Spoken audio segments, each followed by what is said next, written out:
It's a pity that a final that was as good as the one that we saw. I must say that despite India dominating Pakistan for so long, this was a close final, and this was a game that was worthy of being called a final. So while we want to celebrate this particular performance or celebrate this particular win by the Indian team, the headlines of course have been dominated by what happened after that cricket match with regards to the trophy. But in this particular match report, as I always do, for that information of what happened after the match, there's another detailed video that I've done. You can check that out. But as I always do in my match reports that I'm bringing to you live from Dubai and have been bringing you throughout this Asia Cup, I try and concentrate on the action that unfolded on the field. First things first, this is India's 9th Asia Cup title, by far the most successful team in Asia Cup history. On the other hand, Pakistan, who has also been an Asian powerhouse, only has 2 wins so far as the trophies are concerned. That India was going to win was never under doubt. If you remember my previews before this particular final began, I used to say 70-30. And why did I say 70-30? I think this game is a very good example of that. First things first, I think there were a few major turning points of this entire encounter. Once again, Pakistan got off to a good start, and I'm very impressed by Sahibzada Farhan in the way that he's been dealing with Jasprit Bumrah. I can't think of any batter now, 2 games in a row, who's dealt with him in the power play and scored runs of him like Sahibzada Farhan did. Once again, they had a good start. But this particular game that happened in the final had shades of the 2 games that were played prior to this as well between India and Pakistan.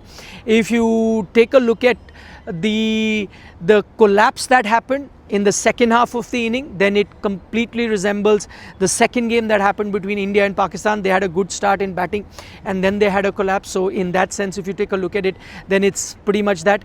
But if you take a look at the overall total, which is a below par sort of a total, then you'd have to say that was the first game that happened between India and Pakistan, and this final resembled that. So overall, if you see, India then have dominated Pakistan, and it's their batting that has been found wanting. 2 turning points. I think one, of course, with the bowling. They were sitting pretty. Pakistan 113 for 1, and from there they collapse to 146. They lose 9 wickets for just 33 runs. What a turnaround that was from the Indian bowlers that started off with Varun Chakravarti picking up those 2 wickets, and then Kuldeep Yadav picking up the 3 wickets, which is what got Pakistan to what I thought at that time, and which it was a below par total. And the Indian bowlers and the Indian spinners once again stepping up. I think it was a big gamble for India to have gone on with only 1 fast bowler. Remember, Hardik Pandya was not fit. He pulls out, and India did not bring an Arshdeep in. They just got a batter in Rinku Singh. So they tried to have a long, lengthy batting lineup. But for that, they had to compensate with a weaker bowling lineup. Kudos to Shivam Dube in those 2 power play overs. The way that he bowled with a lot of control, I think he did the job very well. And I think he's worked on his bowling, and that confidence the Indian team had. That is why they could take that big risk of bringing a Rinku and yet going on with this particular game with just 1 out-and-out fast bowler. So Shivam Dube did a good job there, but I think the Indian bowlers, the way they brought the Indian team back, picking up those quick wickets, I think was very, very crucial, where they just get Pakistan to 146. From there on, then India's chase. They began in that style. I know a lot of criticism is coming the Indian team's way, like Abhishek, why did he have to play that shot? And why did Shubman have to play that shot? You are sitting at 20 for 3, and that is where I think the game became 50-50. But that's where I take you to the point. Why is it that I was giving India so much of a better option than winning for Pakistan versus Pakistan? Was primarily because of India's batting. I think India's batting, as you've seen in most games, they bat till number 8, but they never have even utilized that number 8 batter. Most games, all games, they won without utilizing the number 8 batter. On one occasion, I think you went to number 8 in that Oman game. That too, you were taking that very lightly. More often than not, you've not needed that. So India always had that much in tank. That is why I say it is the only team where you have a bad start and yet you can win, which is why I was giving India 70-30 or even 80-20 versus Pakistan, because people said, what happens if Abhishek Sharma does not fire? It happened. and India still won that particular encounter because they have too much in their tank. They have too many match winners that will step up on a given day. I must say that India also, with their team selection, got a bit unlucky that they won the toss and they were chasing, because their stronger suit is their bowling.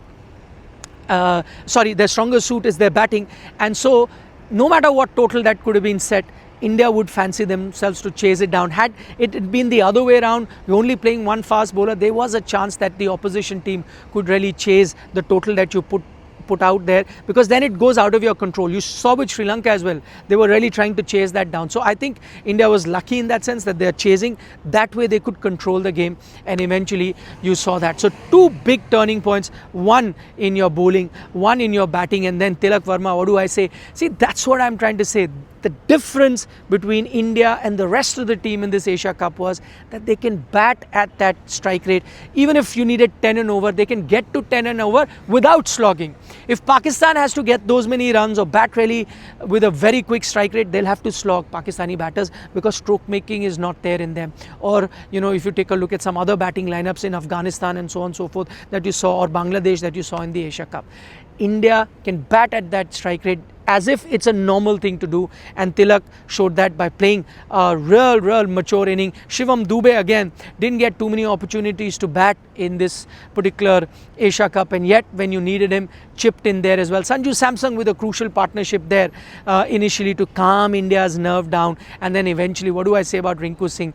Only has played one ball in this entire tournament, but what a lucky guy. He happens to hit the winning runs. Remember, only one ball in this entire tournament, but he hits those runs that gets India their 9th Asia Cup trophy.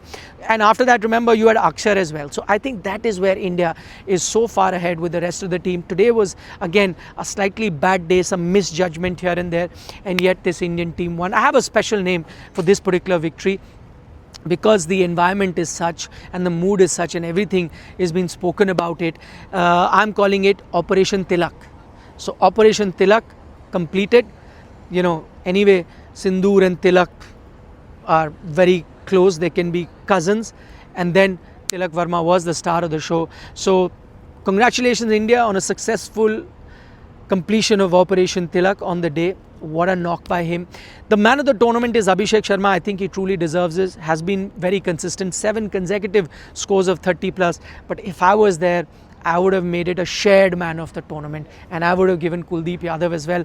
Every match he's performed, 17 wickets, highest wicket taker, wickets in the final as well, turned it around. For me, joint man of the tournament would have been Kuldeep Yadav. But eventually I'll say, summing up my match report and my final match report of this Asia Cup, I've covered World Cups and Champions Trophy, big World Cups in 50 overs, and India winning that 50 over World Cup. T20 World Cups too I've covered, where India have won.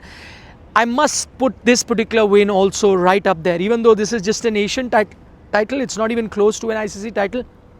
But the reason I'm putting it there is with the kind of pressure, the off-field situation, all the drama. There was a lot of pressure, and I was feeling it sitting in the dressing, in the press box. I was really feeling it. I don't often feel such pressure. Because covering cricket for so long, you kind of get used to it. This time I was biting my nails. I was tense all throughout. So as soon as India won, a lot of release of pressure happened, and so I would say that this is one of India's finest wins. It's a win that I'll remember for a very long time, just because of the circumstances, the pressure that came with it, and beating Pakistan not once but 3 times in one tournament as well. Who says there are no bilateral series between India and Pakistan? You just had 3 matches, and the scoreline 3-zip. On that note, Nikhil signing off one final time from Dubai. Take care, and if you enjoy our coverage, please give us a like on the video and subscribe to Sports Today.